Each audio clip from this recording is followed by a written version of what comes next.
تو اللہ تعالیٰ نے قرآن میں جو بھی دین پر نئے نئے آنے والے لوگ ہیں نا، ان کے عقائد پہ بہت بات کی ہے، عقائد پہ. تو آج ہم بھی ہیں تو پرانے، لیکن عملی طور پر ایسے ہیں جیسے سارے نئے ہوتے ہیں. ایمان راسخ نہیں ہے دلوں کے اندر، رسوخ نہیں ہے، اس لیے باتیں سمجھ میں ہی نہیں آ رہی. مولوی برے لگ رہے ہیں. دنیا کا سب سے بیکار طبقہ کون سا لگتا ہے؟ مولویوں کا. کیونکہ انجینئر بھی اچھا لگتا ہے بھائی، وہ سڑکیں ڈیزائن کرتا ہے، وہ بلڈنگ ڈیزائن کرتا ہے. اور میڈیکل سائنس میں ڈاکٹر بھی اچھے لگتے ہیں. یار ہم جب بیمار ہوتے ہیں تو کس کے پاس جاتے ہیں؟ ڈاکٹر کے پاس، وہ ٹھیک کر دیتے ہیں ہم کو. کسی درجے میں حکیم بھی اچھے لگتے ہیں. یار بعض دفعہ ڈاکٹر سے فائدہ نہیں ہوا، کس کی گولی کام آ گئی؟ قبلہ حکیم صاحب نے فائدہ پہنچا دیا. ہومیوپیتھک ڈاکٹر بھی اچھے لگتے ہیں، سیاستدان بھی اچھے لگتے ہیں. ممکن ہے یہ والا نہ لگے تو دوسرا والا لگے، کوئی نہ کوئی تو لگے گا اس میں آپ کو اچھا. ہر چیز اچھی لگ رہی ہے. کہتی ہے مولوی کا دنیا میں کوئی کام، یہ کیوں بیٹھا ہوا ہے؟ اس کے پاس آنے سے نہ پیسے ملتے ہیں ہمیں، ہیں صحیح ہے نا، بلکہ الٹا چندہ نکلوا لیتا ہے ہم سے یہ، اور الٹا روک ٹوک کرتا رہتا ہے. یہ حلال ہے، یہ حرام ہے، یہ جائز ہے، یہ مکس گیدرنگ کیا ہے؟ ناجائز ہے. ڈاکٹر کبھی کہتا ہے مکس گیدرنگ ناجائز ہے؟ کبھی سنا ڈاکٹروں سے؟ ڈاکٹر کہتے ہیں لائف کو انجوائے کرو، خود بھی انجوائے کرو اور دوسروں کو بھی انجوائے کرنے دو. بھائی اگر کسی کو مکس گیدرنگ اچھی لگ رہی ہے تو یہ مولانا کو بری کیوں لگ رہی ہے؟ کیا ہو رہا ہے اگر وہ بیٹھے ہوئے آپس میں؟ وہ کہے گا ہاں پانی ابال کے پیو، اس میں آپ کے وہ دخل اندازی دے گا ڈاکٹر. وہ کہے گا کہ بھائی یہ چیز نہ کھاؤ، وہ چیز نہ کھاؤ. آپ بھی خوش ہوں گے، دیکھو ہماری صحت کا کتنا خیال ہے تاکہ ہم لائف کو اور اچھا انجوائے کر سکیں. یہی ہوتا ہے نا. تو ہر طبقہ آپ کی لائف کو بہترین سے بہترین بنانے میں لگا ہوا ہے، اور مولوی آپ کی لائف کا بیڑا غرق کرنے میں. وہ کہہ رہا داڑھی رکھ لو. ابے داڑھی رکھ لی اس عمر میں، 18-20 سال عمر ہے یار، یہی تو ابھی ہیرو بننے کی عمر تھی، اور اسی میں داڑھی رکھ لی اور پجامہ اوپر کر لیا ہے. دیکھنے میں کیا لگیں گے؟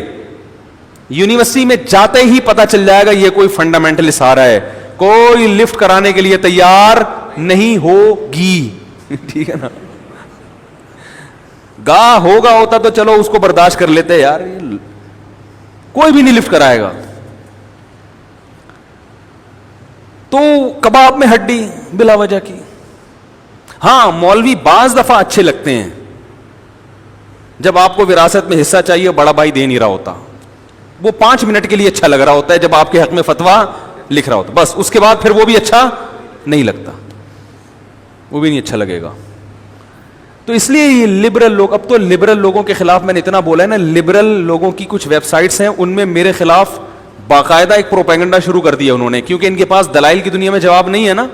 تو اب یہ پوسٹیں بنا کے میرے خلاف شائع کر. ابھی کچھ دن پہلے ایک پوسٹ آئی میرے خلاف، جو ایک بڑا لبرل سا فیس بک کا پیج ہے، اس میں پتہ نہیں کیا کیا لکھا ہوا، ہوس کا پجاری اور جنسیات، اس طرح کے الزامات لگائے ہوئے کہ اس کے بیان میں جنسیاتی ہوتی ہیں، عورتوں کا تذکرہ ہوتا ہے، بس یہ اسی سے میں گھومتا رہتا ہے. اور نیچے لوگوں نے بڑے زبردست ہاں یہ مولوی ایسا، کیا کیا القابات تھے.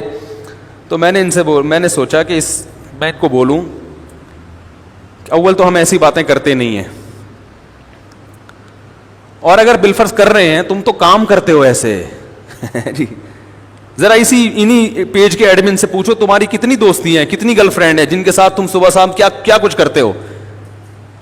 تو یہ انسان نیچ پنے پہ اترتا ہے. ویسے یہ بڑی باتیں کرتے ہیں کہ اپنی رائے کے اظہار کا ہر ایک کو حق حاصل ہے، لیکن جب ان کے مفاد پہ زد پڑتی ہے تو بھائی یہ آپ کو رائے کے اظہار کا نہیں، یہ نیچ پنے پہ آتے ہیں، ذاتیات پہ آتے ہیں. اور میں بار بار کہہ چکا ہوں کہ میرے جو یوٹیوب کے کلپس ہیں وہ میں نے تھوڑی بنائے ہیں، ان پہ عنوانات میں نہیں لگاتا، ان پہ یوٹیوبرز عنوانات لگاتے ہیں، اور وہ ایسے عنوان لگائیں گے جس سے پبلک زیادہ سنے، تو وہ ایسی چیزیں پروموٹ کرتے ہیں. اسی وجہ سے ہم اب سب پہ آہستہ آہستہ پابندی لگا رہے ہیں، کہ اپنے ہاتھ میں کنٹرول جو ہے نا اپنے ہاتھ میں لینا ضروری ہے، ورنہ یہ تو ایک کھیل تماشا بنا دیا لوگوں نے. نیگیٹیوٹی کو پروموٹ کر رہے ہیں، پازیٹیو چیزوں کا کلپ بھی نہیں بنتا. تو اللہ تعالیٰ نے یہاں، میں یہ کہہ رہا تھا کہ میں ان کے خلاف اتنا بولتا ہوں نا، تو وجہ اس کی ہے کہ ان کو دنیا کا ہر طبقہ سمجھ میں آتا ہے، مگر ان کو مولانا سمجھ میں نہیں آتا. اس کی وجہ یہی ہے کہ بھائی وہ لائف کو انجوائے کرنے نہیں دیتے. وہ کہتے ہیں اتنی انجوائے کرو جتنی شریعت نے اجازت دی ہے. وہ شریعت نے اجازت کتنی دی ہے؟ اپنے خرچے پہ خربوزہ کھا لو بھائی. وہ شراب، کباب، نائٹ کلب، سٹے ہیں بھائی، اور فلمیں، موسیقی. اصل تو انجوائمنٹ لوگ اس کو سمجھتے ہیں. مولانا کیا کہتا ہے؟ لائف کو انجوائے کر لیں تو بھائی برگر کھا لو اپنے خرچے پہ. وہ بھی کس کے خرچے پہ؟ حلال پیسوں سے. اور کھجور کھا لو. میٹھے میں کیا چلے گا؟ کھجور چلے گا. بہت زیادہ دل کے دودھ جلیبی کھا لو. لوگ کہتے ہیں یہ کیا، یہ کوئی انجوائمنٹ؟ اور بہت زیادہ انجوائے کرنے کا دل کر رہا ہے، شادی کر لو. لوگ کہتے ہیں یہ پتہ نہیں لائف کا بیڑا غرق کرنے، یہ انجوائے کروا رہا ہے لائف کو یا لائف کا بیڑا غرق کروا رہا ہے.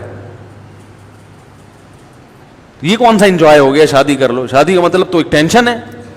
اور پھر یہ کہتا ہے دوسری بھی کر لو. یہ مطلب یہ کہ طبیعت سے ہمارا بیڑا غرق کرنے پہ تلا ہوا ہے. تو اس لیے ان لوگوں کو مولانا ٹائپ کے لوگ کبھی بھی پسند نہیں آئیں گے. اس کی وجہ یہ نہیں ہے کہ یہ بے وقوف ہیں. اس کی وجہ یہ ہے کہ یہ بیسک چیزوں میں ہم سے کیا کرتے ہیں؟ اختلاف. یہ قرآن کے بنیادی مضامین کو نہیں مانتے. اگر یہ اس کو مان لیں تو ان کو دنیا میں سب سے کارآمد طبقہ ہی مولویوں کا لگے گا. یہ کہیں گے بھائی معاشرے میں ڈاکٹر نہ ہو کوئی بات نہیں، لوگ مر جائیں گے نا تو مرنا تو ویسے بھی ہے یار. معاشرے میں اگر ماہرین معیشت نہ ہو تو بھوک سے مر جائیں گے نا لوگ، تو ویسے بھی تو مرنا ہی ہے، اتنا بڑا نقصان نہیں ہے. لیکن بھائی جس مقصد کے لیے دنیا میں آئے تھے، خالق امتحان لے گا کہ کون شکر گزار کون نا شکرا.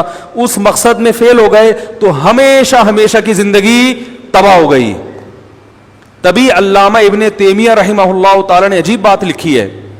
انہوں نے فرمایا مسلمانوں کے کسی علاقے میں کوئی دشمن حملہ کر دے غیر مسلم اور ان کو فنڈنگ کی ضرورت ہو لڑنے کے لیے، دوسری طرف لوگ بھوکے مر رہے ہوں، تو فرمایا کہ ان کو بھوکا بولو بھائی مرنے دو، ان کو فنڈنگ دو. اس لیے کہ اگر غیر مسلم ان پہ غالب آ گیا تو ان کا ایمان، کیونکہ وہ پھر اپنی مرضی کی حکومت نافذ کریں گے، وہ قتل کریں گے بہت سے لوگوں کو. اور پھر وہ بہت پہلے تو ایسے ہی ہوتا تھا کہ جو جس ملک پہ غالب آتا وہ اپنا مذہب زبردستی نافذ کرتا تھا. تو انہوں نے فرمایا کہ وہ کم از کم ایمان پہ تو موت واقع ہو رہی ہے نا، بھوک سے مر رہے ہیں، ان کا تو ایمان خطرے میں لگ جائے گا. تو میرے بھائی جب آخرت کا یقین ہو، قرآن پر یقین ہو، تو روٹی سے بڑی نعمت کیا لگتی ہے؟ ایمان اور اعمال صالحہ. اور جب یقین اور ایمان مضبوط نہ ہو تو دنیا کا سب سے آخری درجے میں جو فضول ترین کام ہے وہ ایمان بچانا اور اپنا عمل بچانا. یہ سب سے فضول کام یہ لگتا ہے. تبھی آپ دیکھیں کہ لوگوں کو ہم مشورہ دیتے ہیں بھائی یہ جاب چھوڑ دو. یار کیسے چھوڑ دیں یار، کیسے چھوڑ دیں بھائی؟ وجہ اس کی کیا ہے کہ وہ پیٹ کے مسئلے کو جنت اور جہنم کے مسئلے سے بڑا بنا رہے ہیں. اس لیے اللہ نے دلائل کے انبار لگا دیے، دلائل کے انبار لگا دیے.